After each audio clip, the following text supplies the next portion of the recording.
Starting in the 138-pound division, Cameron Johnson of Waterford getting the quick pin on Caden Wooten. Johnson advancing to the semifinals. How about another Wildcat? That's Maddox Antill in the 165 division, pinning Owen Eller. Took him just 1 minute and 16 seconds. He's on to the semis.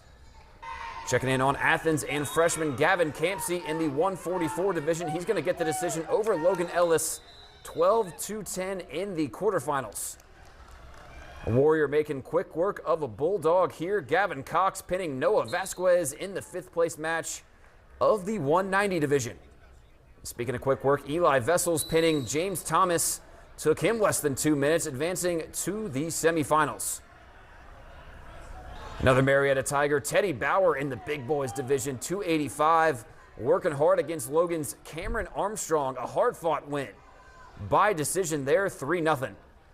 We'll round it out with DeKyle Small of Eastern pinning Mason Lewis in the 138 consolation bracket. Let's take a look at the final team results.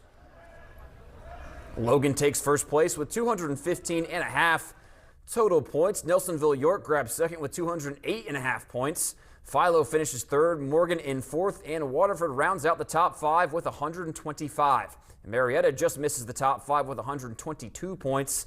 The host team, Warren, finishes 7th with 111. Athens cracks the top 10 with 96.5. Williamstown just outside that top 10. Fort Fry down there at 13. Reedsville Eastern at 37. Parkersburg South at 17. Frontier finishes 19th, and Belpre at 23.